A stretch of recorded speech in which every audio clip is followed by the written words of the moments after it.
I want to continue the conversation that Mark and I were having about sort of bottom-up economics that Joe Biden is talking about, and the philosophical idea that Joe Biden shares with many Democrats that government has a leading role to play at moments like this, that government is a force for good.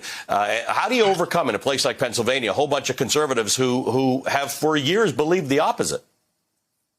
Yeah, I think, first of all, always good to be with you. I think one of the things that you're seeing is that actually investing in working families is not only good for the economy, it's good politics. These proposals that the president has rolled out one after the other are deeply popular with the American people.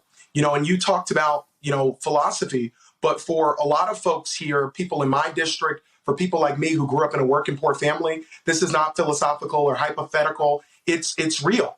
Whether or not we expand broadband for rural communities, that's real for those families. Whether or not people can afford childcare, that's real. Whether or not we do something about the care economy. My mom was a home healthcare aide. That is real. And so what he is doing is laying out proposals that really meet the moment where American people are trying to get out of this pandemic, but also trying to confront a lot of the systems that made this pandemic as bad as it was. What do you do, though, in a place like Pennsylvania where you are running outside of your district, where you're going to run in a state that has some major cities, some major urban centers, and a lot of rural in between, where people have been subject to stories, in some cases the big lie, which has played out quite effectively in rural Pennsylvania? How do you get that argument out to people out there? Have you tried, and how's it going? So, my campaign is really about answering a simple question. And if you've been an organizer as I have, if you've stood on picket lines with working folks demanding better as I have many times, there's a song, Ali, that you'll hear a lot of times on the picket line. And it says, "Which side are you on? Which side are you on?" And the answer to that has to be the people's side. That's why when we look at our campaign, we see so many people rushing to MalcolmKenyatta.com to chip in just $33 at a time. That's our average contribution, because no matter if you're in Philadelphia or you're in Altoona or you're in Scranton, you're asking that question. Which side is government on? Is it on the side of working people, or is it going to continue to be on the side of big corporations that have been able to write the rules to their benefit time and time and time again? And they've really had a good employee and Pat Toomey that has worked for those big corporations and not for the people of Pennsylvania. Let me play for you a little snippet of a conversation that my colleague Craig Melvin had with President Biden yesterday, and let's talk on the other side of it.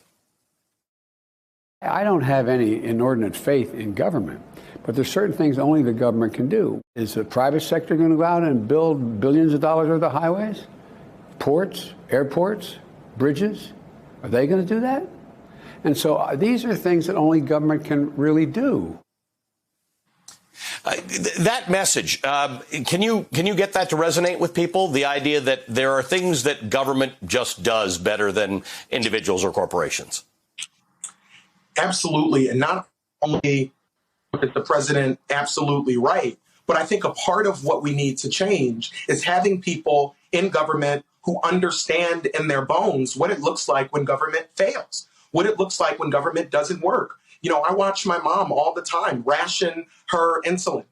My dad, the same thing. Lost both of them before I turned 27. We moved 4 or 5 different times. So whether you're talking about infrastructure, or you're talking about housing, or you're talking about confronting the climate crisis by thinking big and investing in good, clean energy jobs, these are things that government has to take the lead on. And we see right now what happens when government steps up to the plate. You talked about how the economy is roaring and how so many people are beginning to get their footing again.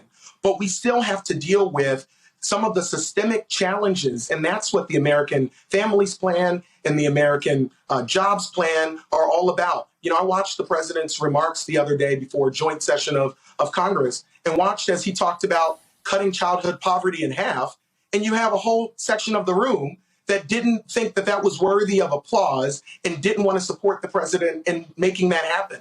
And so we do know that there are people in government that for so long have been committed to making government not work and then telling the lie that government doesn't work without acknowledging the fact that they are the reason that government doesn't work. Right. And so we have a president now that is doing big, bold things, and that's what we're doing in this campaign. And I think Pennsylvania is ready.